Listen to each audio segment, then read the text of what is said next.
पहिला कम्प्युटरको बारेमा कम्प्युटर चलाउनु भन्दा पहिला त्यसको युज केमा हुन्छ त्यसपछि हामीले त्यसको बारेमा अब के कुराहरू थाहा पर्यो सबै कुराहरू तपाईहरुलाई यो भिडियो मार्फत देखाउनेछु जानकारी चाहिँ दिनेछु तपाईहरुलाई। ल मानौ मैले फर्स्टमा यहाँ गएर फर्स्ट डे मा हामीलाई के को बारेमा थाहा हुनु पर्यो त फर्स्ट डे कम्प्युटर क्लास। यसमा तपाईहरुलाई फर्स्टमा हामीले बेसिक कोर्स इन्फर्मेसन बेसिक कोर्समा के कुराहरू पर्छ त्यो सबै कुराहरू हामीलाई थाहा हुनु पर्यो। त्यस्तै अब हामीले इन्ट्रोडक्सन अफ कम्प्युटर कम्प्युटरको बारेमा है कम्प्युटर भने के हो त्यसको परिचयहरुको बारेमा। त्यसपछि अर्को नेक्स्ट भनेको जेनेरेसन अफ कम्प्युटर। त्यस्तै अब पार्ट्स अफ कम्प्युटर कम्प्युटरको पार्ट्सहरु के हुन्छन्।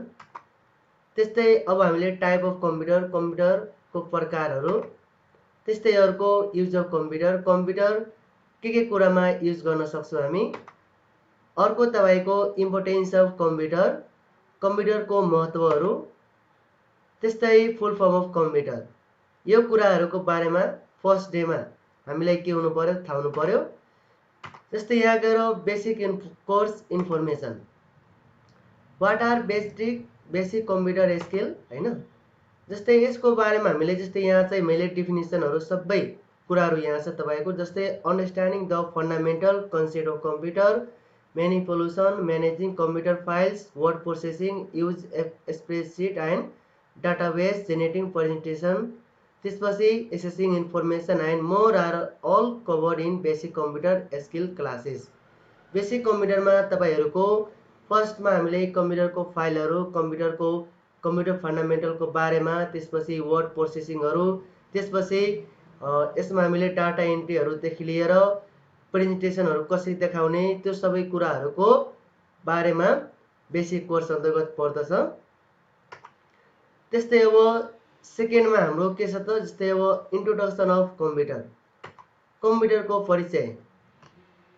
कम्प्युटरमा तपाईको computer is an electronic device operating under the control of instruction stored in one memory that can accept data input process the data according to specify rules produce information output and store the information for future use। Computer भनेको एउटा electronic device machine हो। यसबाट जस्तै तपाईहरुको जति पनि हामी काम गर्छौं त्यो सबै कुराहरु एउटा मेमोरीमा जस्तै हैन मेमोरीमा जस्तै तपाईको रेकर्ड चाहिँ भइरहन्छ र यसले चाहिँ हामीलाई फ्युचरमा युज हुने डाटाहरुलाई स्टोर गर्ने। त्यस्तै अब तपाईहरुको कम्प्युटर चलाउनु भन्दा पहिला हामीलाई यसको इनपुट डाटाहरु प्रोसेसिङ डाटाहरु आउटपुट डाटाहरु यो सबै कुराहरु हामीले के हुनु पर्यो त थाहा हुनु पर्यो र यो सबै कुराहरु यो हामीले कम्प्युटरको इन्ट्रोडक्सन भित्र तपाईहरुले जानकारी चाहिँ मिल्नेछ। ल त्यस्तै अर्को हामीले जेनेरेसन अफ कम्प्युटर कम्प्युटरको जेनेरेसन कम्प्युटरको जेनेरेसन फर्स्ट जेनेरेसन तपाईको सबभन्दा पहिलो यसको 1940 देखि लिएर 1950 को बीचमा तपाईको फर्स्ट जेनेरेसन कम्प्युटर बनाएको थियो। यसमा तपाईको फर्स्ट जेनेरेसन कम्प्युटरमा हार्डवेयरमा तपाईको भ्याक्युम ट्युब चाहिँ युज गरेको थियो। सेकेन्ड जेनेरेसन 1950 देखि 1960 सम्म यसमा हार्डवेयर भनेको यसमा चाहिँ हामीले ट्रान्जिस्टर बेस्ड यसमा चाहिँ युज गरेको थियो भने थर्ड जेनेरेसनमा 1960 देखि लिएर 1970 यसमा चाहिँ बेस भनेको तपाईको इन्टरगेट सर्किट बेस्ड यसमा युज गरेको थियो। त्यसपछि अर्को फोर्थ जेनेरेसनमा 1970 देखि लिएर जुन अहिले प्रेजेन्टमा छ हैन यसमा तपाईको बेस्ड भनेको माइक्रो प्रोसेसर भनेको सीपीयू युज गरेको थियो भने फिफ्थ जेनेरेसनमा जुन अहिले देखि लिएर फ्युचरसम्म यसमा मेन भनेको आर्टिफिशियल इन्टेलिजेन्स बेस्ड युज गरेको थियो भने। त्यस्तै अब कम्प्युटरको पार्ट्सको नेमहरु फर्स्टमा द कम्प्युटर केस कम्प्युटरको पार्ट्समा एउटा क्याबिनेट जस्तै हुन्छ जुन यो भित्र हामीले मदरबोर्ड देखि लिएर सबै कुराहरु क्याबिनेटमा हामी के गर्छौं त कनेक्ट चाहिँ गर्ने गर्छौं। यसको डेफिनेसन पनि यहाँ छ। This is the part of the whole all of the internal component to make up the computer itself. It is usually designed in such manner to make fitting a motherboard, wiring and drives as easy as possible. Some are designed so well that it is easy to make everything look tidy and presentable too. यसमा के थियो भने मैले अघि नै भनेको यसमा जति पनि मदरबोर्ड भयो, त्यसपछि वायरिङहरु भयो, ड्राइभ्सहरु भयो, त्यो सबै कुराहरु तपाईको क्याबिनेट भित्र के गर्दछ त फिट चाहिँ गर्दछ। यो भित्र चाहिँ जडान चाहिँ गरिन्छ। त्यस्तै अर्को पार्ट्स भनेको मदरबोर्ड है। फर्स्टमा यहाँ छ मदरबोर्ड। मदरबोर्डमा अब हामीले मदरबोर्ड एउटा मेन बोर्ड हो जसमा हामीले directly inside the computer case all of the card and everything else fall directly into the motherboard, hence its name. The CPU, RAM, drives, power supply and more all get connected to it. motherboard मा तपाईको सम्पूर्ण कुराहरु यसमै हामीले के गर्छौं त हामी जडान गर्छौं। जस्तै तपाईको CPU देखि लिएर RAM देखि लिएर ड्राइभ्सहरु देखि लिएर पावर सप्लाई देखि लिएर सबै कुराहरुको कनेक्ट चाहिँ केबाट केमा गरिन्छ त मदरबोर्ड मा गरेको हुन्छ। CPU 3 नम्बरमा CPU छ। CPU the CPU is basically like the brain of computer. CPU एउटा कम्प्युटरको के हो त ब्रेन हो। यसमा जति पनि तपाईहरुको प्रोसेसहरु हुन्छ त्यो सबै कुराहरु CPU मै गएर RAM बाट पनि हामीले CPU बाट RAM हरुमा इन्फर्मेसनहरु गएर सबै कामहरु यसमा चाहिँ हुने गर्दछ। र अर्को 4 नम्बरमा छ RAM, random access memory. RAM भनेको अब तपाईको जबसम्म यो भनेको यहाँ चाहिँ तपाईको मदरबोर्डको पिक्चर पनि छ यहाँ। यो भनेको प्रोसेसर भयो CPU को। त्यसपछि अर्को हुन्छ RAM। अब RAM मा तपाईको के हुन्छ भने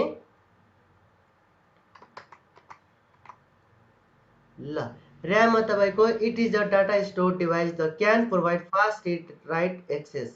तपाईको जति पनि डाटाहरु हामीले फास्ट चलाउनु पर्यो, कम्प्युटर स्पिड गर्नु पर्यो भने तपाईहरुको RAM चाहिँ एकदम इम्पोर्टेन्ट हुन्छ।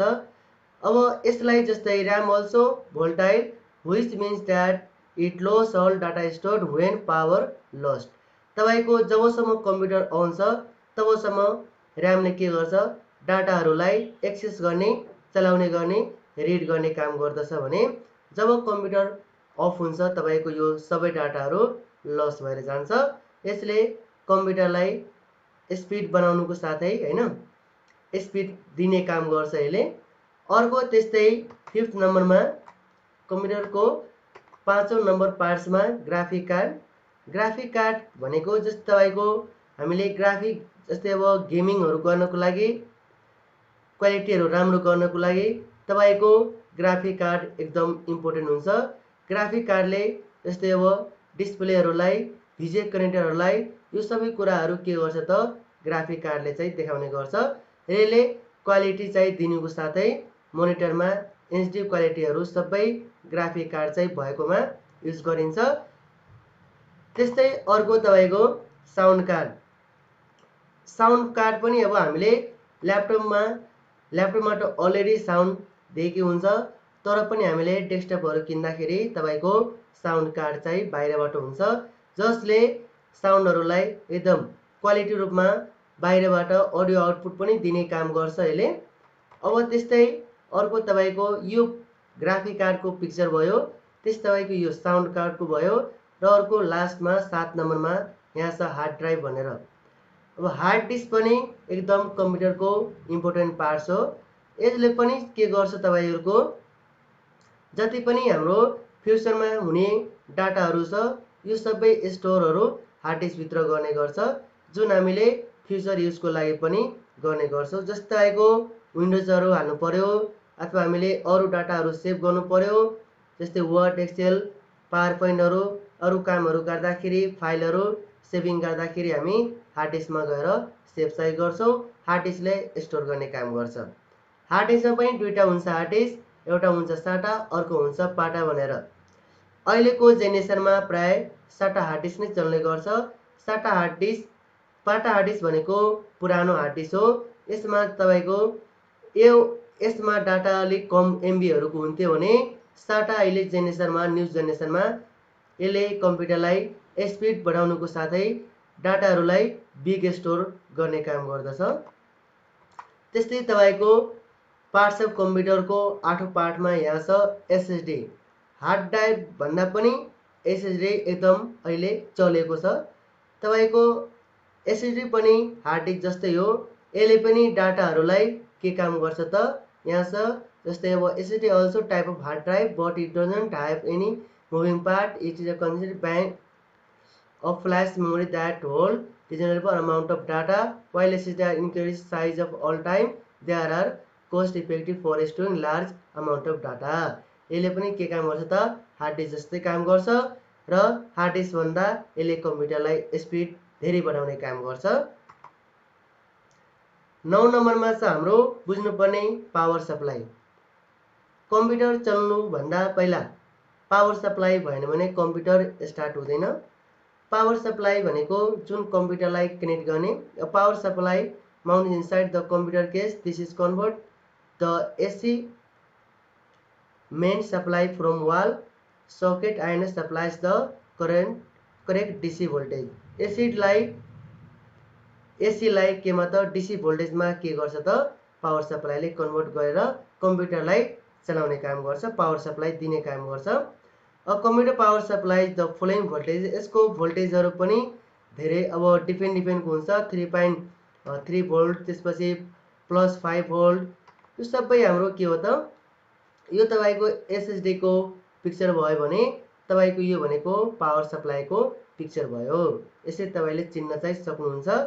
अर्को तपाईको पार्ट्स अफ कम्प्युटरकै तपाईको एक्स्ट्रा हैन भनेको 10 नम्बरमा तपाईको यहाँ छ मोनिटर। मोनिटर एउटा के हो त देखाउने टिभी जस्तै हो।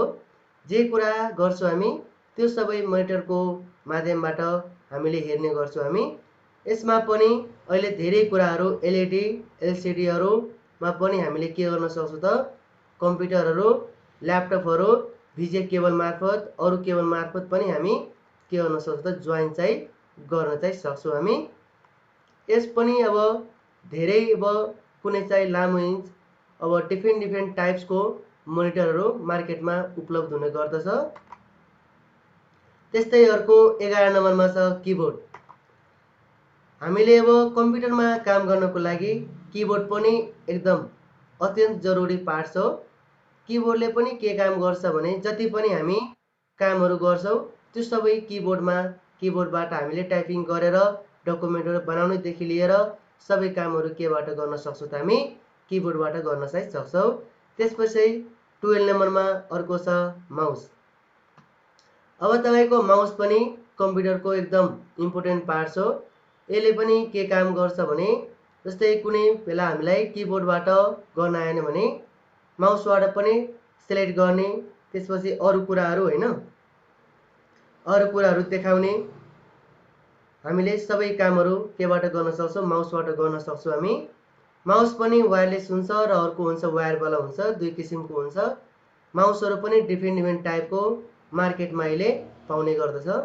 तपाईको यो कीबोर्डको फोटो भयो भने यो भनेको मोनिटरको भयो र यो भनेको तलको माउस भयो। त्यस्तै अर्को पार्ट्स अफ कम्प्युटरको कमन एक्सटर्नल पार्ट्सहरु पनि उपलब्ध छ। यसमा जस्तै अब हामीले प्रिन्टर एउटा भयो। प्रिन्टर भनेको यसलाई पनि कम्प्युटरमा जोडेर डकुमेन्टहरु पेपरहरु केही कुराहरु हामीले डाटाहरु प्रिन्ट गर्नु पर्यो भने हामी के गर्न सक्छौं त प्रिन्टरबाट मजाले निकाल्न चाहिँ सक्छौं। इमेजहरु भयो अरु कुराहरु भयो सबै हामी केबाट त प्रिन्टरबाट गर्छौं हामी। त्यस्तै अर्को पार्ट्स भनेको हाम्रो के हो त स्क्यानर।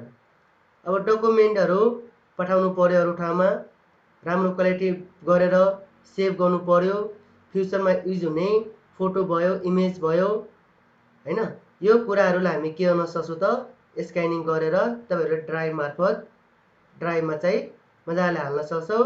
अथवा डकुमेन्टहरुलाई स्क्यान गरेर पनि हामी मजाले अनलाइन फर्म भर्ने देखि लिएर सम्पूर्ण कामहरु केबाट त स्क्यान गरेर डकुमेन्टहरुलाई मजाले चाहिँ गर्न चाहिँ सक्नुहुन्छ। अब यसमा पनि तपाईको यो प्रिन्टरको फोटो भयो भने यो भनेको तपाईको स्क्यानरको, यो दुईटा पनि डिफरेन्ट डिफरेन्ट टाइपको मार्केटहरुमा पाउने गर्दछ।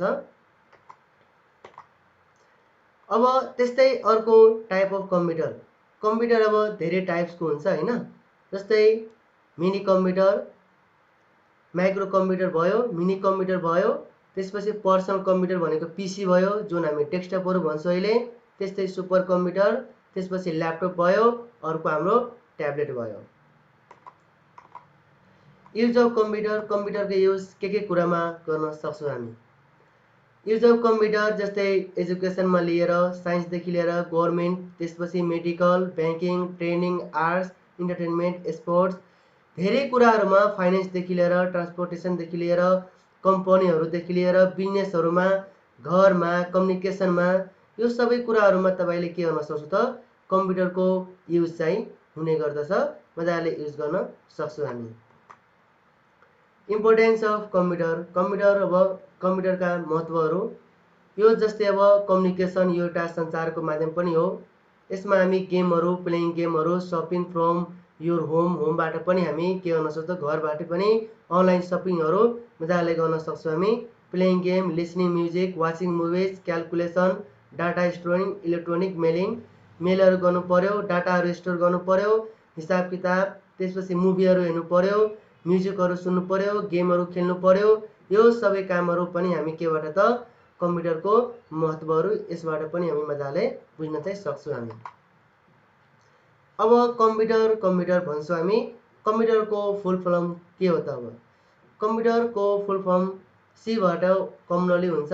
ओ भनेको अपरेटेड, एम भनेको मेसिन, पी भनेको पार्टिकुलर, यू भनेको युज, टी भनेको ट्रेड, ई भनेको एजुकेसन, आर भनेको के हो त रिसर्च हो। आई होप तपाईहरुलाई यो भिडियो एकदमै मन परेको होला। तपाईहरुलाई भिडियो मन परेमा शेयर, लाइक, कमेन्ट, सब्स्क्राइब गर्न नबिर्सिनु होला। तपाईहरुलाई यस्तै भिडियो हेर्नको लागि मेरो च्यानललाई शेयर, सब्स्क्राइब, लाइक, कमेन्ट गरिदिनु होला र सेकेन्ड पार्ट्सको बारेमा पनि म तपाईहरुलाई छिटै जानकारी चाहिँ लिएर आउनेछु। Thanks for watching YouTube my video.